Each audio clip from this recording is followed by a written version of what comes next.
할렐루야. 오늘 또 이 한 날도 하나님과 함께 하시고 주님의 큰 은혜로 승리하시길 축복합니다. 날씨가 요새 많이 이제 이렇게 스산하다 보니 몸도 여기저기 아프신 분들이 또 있으신 것 같아요. 우리 오늘은 특별히 새벽에 기도하실 때 우리 환우들을 위해서 기도 부탁드립니다. 우리 정복순 권사님이 이 갈비뼈가 골절이 되셨어요. 3개가 나갔대요. 3개가. 그래서 예배를 못 나가고 계시고, 또 우리 김명희 권사님 또 갈비뼈 또 골절, 또 우리 연로하신 권사님들 뭐 댁에 계시거나 또 요양원에 계신 또 우리 연로하신 권사님들 위해서도 기도해 주시고, 또 여러 모양으로 말씀은 안 하시지만 지금 치료 중에 있는 모든 분들에게 특별히 하나님의 치료의 은혜가 함께 하시길 축복합니다. 자, 오늘 이 4장 말씀은 여러분들 그 성경 제목에 보면 타이틀을 붙여놨죠. 성경에 뭐라고 되어 있어요? 이게 뭐냐면 이제 우리가 인생이 참 헛되고 헛된 것인데, 헛된 인생을 더 헛되게 만드는 즉 헛됨을 가중시키는 것들이에요. 그러니까 여기서 말하는 건 뭐냐면, 학대라는 것은 뭐가 없는 거냐면 그것은 위로자가 없는 거. 학대를 받는데 내게 나를 위로해 줄 사람이 없어. 위로자가 없는 상황. 두 번째는 평안이 없는 거예요. 두 번째, 뭐 수고라고 되어 있지만 그 수고함에 평안이 없는 상태. 그리고 세 번째는 뭐냐면 사랑의 헌신과 대상이 없는 것. 한마디로 말하면 뭐가 없는 거냐면 친구가 없는 것을, 지금 이 모든 것들이 결국은 인생의 허물을 가중시키는 거죠. 그래서 1절로 3절은 위로자가 없는 상태, 그 다음에 4절로 6절은 평안이 없는 상태, 그리고 나머지 7절로 12절은 바로 사랑하고 헌신할 대상, 즉 친구와 같은 그런 친구가 없는, 동무가 없는 상태, 인생의 허물을 지금 이야기하고 있죠. 근데 8절에 보면 어떤 사람은 아들도 없고 형제도 없이 홀로 있으나 그의 모든 수고에는 끝이 없도다 그랬는데, 이 표현대로 말하면 정말 이 사람은 아들도 없고 형제도 없는 것 같이 보이지만 사실 그걸 말하는 게 아니에요. 아들도 있고 형제도 있고 가족도 다 있어요. 그런데 혼자 뭐예요? 외톨이가 된 거예요. 왜냐하면 그 가족이나 다른 사람들을 돌아보지 않는, 오직 이기심에 사로잡혀서 탐심에 붙들려서 그저 부의 축적에만 혈안이 되어 있는 그러한 상태에 있는 사람을 은유적으로 이야기를 하고 있는 거예요. 이기적인 탐심에 사로잡혀 오직 자기만을 위하여 사는 사람은 결국 외로울 수밖에 없어요.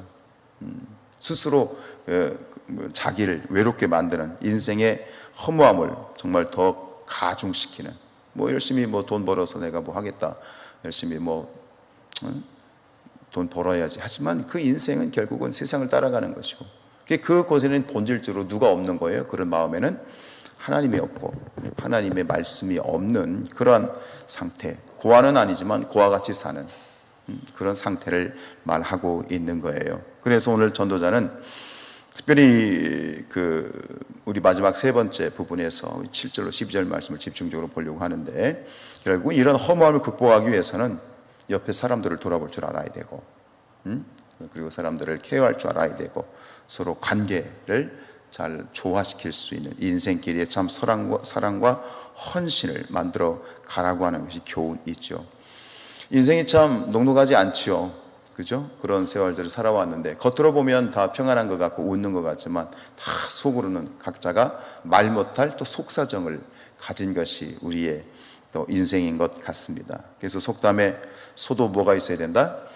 비빌 언덕이 있어야 된다. 이 말은 뭡니까? 소도, 짐승도, 가축도, 소도 비빌 언덕이 있어야 되는데, 이건 결국 누구에게?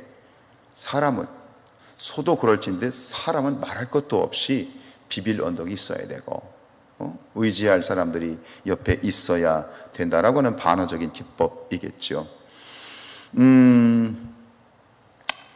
자, 우리 인생에 이런 정말 위로자와 또 평안과 이런 진정한 그 동무가 없다면 참 얼마나 힘들겠어요. 그렇죠? 그래서 여러분들 인생 살면서 무엇이든지 허심탄회하게 대화를 나눌 수 있는 그런 동무들 다 있으시죠? 그래요. 그런 사람들 하나쯤은 다 있어야 될 것 같아요. 그래서 그리고 그런 사람이 나에게 없나? 뭐 그럴 수 있죠. 그러나 우리 믿는 자들에게는 축복이 있는 거예요. 하나님께서는 그러한 동물을 우리에게 붙여주셨어요. 위로자를 붙여주셨어요. 그분이 누굽니까? 하나님께서 우리에게 선물을 주셨죠. 나를 믿는 자는 성령의 선물을 받으리라. 근데 성령의 선물이 우리 개역 개정에는 성령의 선물도 있지만 옛날 개역 한글 성경에는 성령을 선물로 받으리라 그래요. 저는 그게 더 맞다고 생각하는 건 뭐냐면 성령 자체가 우리에겐 선물이야. 성령 자체가 선물이죠. 왜죠? 그 성령을 하나님께서는 우리에게 보혜사로 주셨고 우리를 고아와 같이 주님께서 말씀하셨거든요. 내가 너희를 고아와 같이 내버려 두지 않고 오리라. 이것은 예수님의 재림을 말하는 것이 아니라 성령님으로 오신 그걸 말하는 거예요. 그래서 요한복음 14장 16절에 보면 내가 아버지께 구하겠으니 그가 또 다른 보혜사를 너희에게 주사 영원토록 너희와 함께 있게 하리라. 그죠? 또 다른 보혜사. 예수님께서 말씀하신 또 다른 보혜사라고 그러면 진짜 오리지널 보혜사가 있다는 얘기예요. 그래서 성령은 어떤 보혜사예요? 다른 보혜사예요. 다른 보혜사. 근데 진짜 오리지널 보혜사는 누구십니까? 예수님이신 거예요. 하나님이시고. 그러니까 예수님이 당신이 보혜사로 계셨지만 이 땅에서 이제 부활 승천하시고 하나님 우편에 앉아 계신데 그 삼위일체 되신 하나님 성령 하나님을 우리에게 보내주셔서 우리를 고아와 같이 버려두지 아니하시고 우리와 함께 우리 안에 거주하시면서 우리와 함께 내주하시는 줄로 믿습니다. 전에 말씀드린 것처럼 성령 보혜사의 뜻은 의미는 크게 세 가지예요. 첫 번째 돕는 자입니다. 영어 성경에는 헬퍼라고 되어 있습니다. 헬퍼. 성령님은 우리의 도울 자고 두 번째는 상담가예요. 성령님 우리의 상담가, 카운슬러라고 얘기하죠. 자, 성령님은 우리의 뭐가 되신다고? 보혜사는 뭐라고요? 돕는 자이시고 또 상담가이고 세 번째는요. 컴포터, 위로자예요. 위로자. 여러분 그 성령님과 함께 동행하며 그 성령님과 함께 교제하며 그 성령님의 인도함을 따르는 성령님의 도움과 성령님의 상담이라는 건 뭐예요? 뭔가 이렇게 길이 막혔을 때 어떻게 결정을 해야 될지, 어디로 가야 될지 그것을 온전히 성령님께 내어 맡기고 자문을 구하는 그리고 참된 위로자 그분이 바로 우리 모든 믿는 자에게 주시는 하나님의 그러한 선물이다. 그래서 그 성령님을 통해서 그 보혜사 성령님을 통해서 우리가 고아와 같은 삶을 살기를 원치 아니하시는 그 아버지 하나님의 마음을 우리가 깨달아야 되겠지요. 그렇기 때문에 하나님의 성령님을 선물로 받은 우리 모든 성도들은 얼마나 복된 존재입니까? 감사하지요. 그럼에도 불구하고, 그죠? 그럼에도 불구하고 우리에게는 인격적인 만남이 필요해요. 사람이 필요해요. 저는 그렇게 생각해요. 사람. 자녀들이 부모의 그늘이 필요한 것처럼 우리에게도 친구가 필요해요. 영혼의 친구, 절친이 필요한 거예요. 삶을 나누고 고민을 나누고 더 나아가서 신앙을 나누고 이 모든 것들을 그래서 철이 철을 날카롭게 한다는 것처럼 친구가 친구를 날카롭게 하는 거거든요. 어떤 상황 가운데에서 잘못된 길을 걷고 있을 때 아니야, 그러면 안 돼. 똑바로 가야 돼. 그러니까 철이 철을 날카롭게 하는 관계가 최고의 관계죠.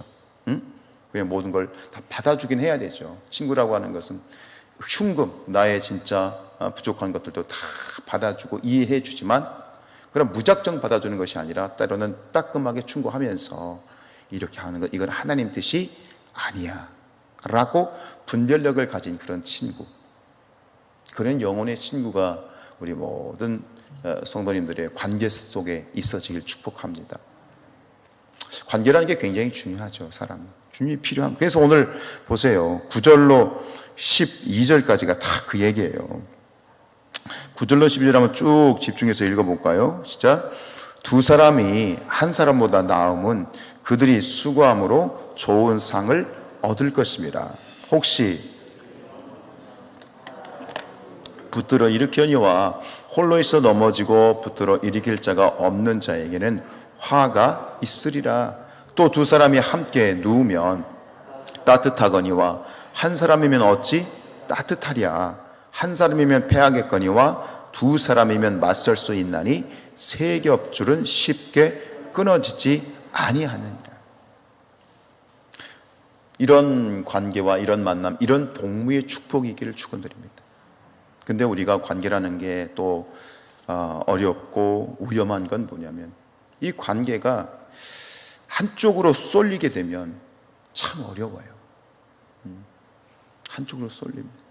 모든 걸 두루두루 보며 또 분별하고 정말 진리와 그 정의를 가지고 추구하는 그런 세 겹줄이 돼야 되는데 이 세 겹줄이 엉뚱한 곳으로 향하면 이렇게 편협한 것, 그런 곳으로 빠지게 되면 참 돌이킬 수 없어요. 우물한 개구리가 되어버리는 그런 것 있지요. 여러분, 하나님께서는 교회를 공동체로 세워주셨어요. 그래서 시편 133편 1절에 보면 보라, 형제가 연합하여 동거함이 어찌 그리 아름다운가. 이렇게 아름다운 공동체를 만들어가야 돼. 아름다운 공동체란 분별력을 가진 공동체, 하나님 말씀이 살아있는 공동체, 진리를 향해 가는 공동체, 어둠이 아니라 빛을 만들어가는 공동체, 이게 아름다운 공동체이죠. 이것은 무슨 얘기냐면 하나님께서 교회를 공동체로 주셨다는 얘기는 이것은 우리에게 또다시 명령인 거예요. 이 공동체를 지켜야 된다는 거예요. 공동체를, 모든 악과 죄와 이 공동체를 깨는 모든 것들로부터 교회를 지키는 것이 오늘 우리 믿는 자들의 사명이고 명령으로 받기를 축복합니다. 전에 그런 장면을 본 적이 있는데 저희 야생에서 들소들이 이제 사자의 공격을 받아요. 그런데 이 사자들이 공격할 때 다 큰 들소를 공격하지는 않아요. 엄청 배고프지 않은 이상은. 그래서 어떤 들소를 공격하죠? 먼저 연약한 새끼를 공격하는 거예요. 막 흩어놓고 막 내달리면서 사자들이 막 정신 사납게 하고 그 틈을 타서 가서 새끼를 잡아먹는 것이 그게 방법인데, 근데 이 들소들이 참 놀라운 장면은 뭐냐면 그 새끼를 보호하기 위해서 어떻게 하냐면 새끼를 한 곳에 모으고 그 새끼를 향하여 머리를 향하고 뒤쪽으로 엉덩이를 향하고 뺑 둘러서는 거예요. 그럼 사자들이 공격해 올 때 어떻게 합니까? 뒷발로 이렇게 뒷발로 사자들을 제껴버리는 거예요. 그러면서 새끼를 지키는 장면을 본 적이 있어요.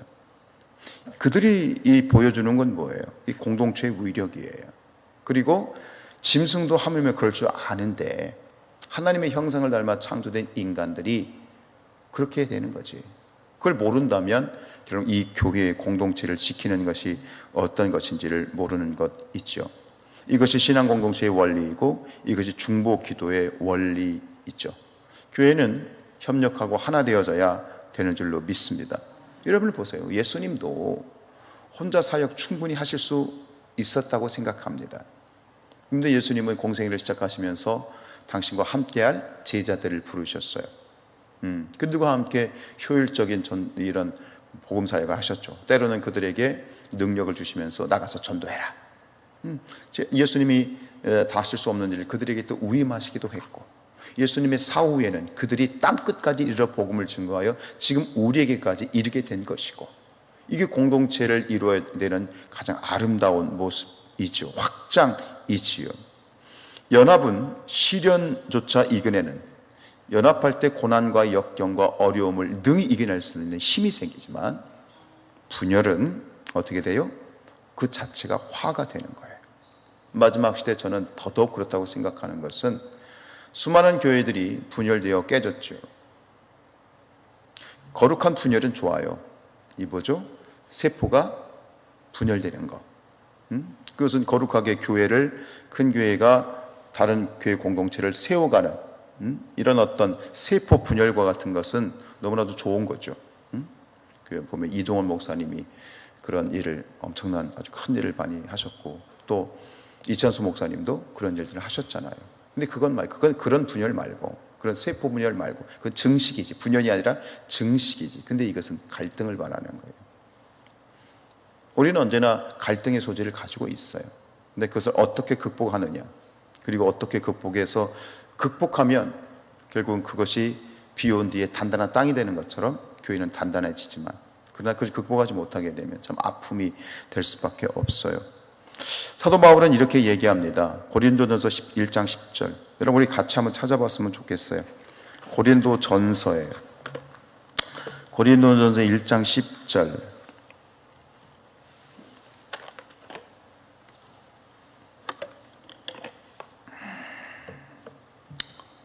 잘했으면 아멘. 우리 같이 한번 읽어봅시다. 시작. 형제들아, 우리 주 예수 그리스도의 이름으로 너희를 권하노니 모두가 같은 말을 하고 너희 가운데 분쟁이 없이 같은 마음과 같은 뜻으로 온전히 합하라. 이 말씀이 오늘 우리에게 다시 한번 새겨지기를 원합니다.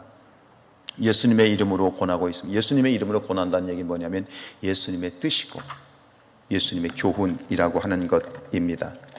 모두 같은 말을 하고 너희 가운데 분쟁이 없이 같은 마음과 같은 뜻으로 온전히 합하라.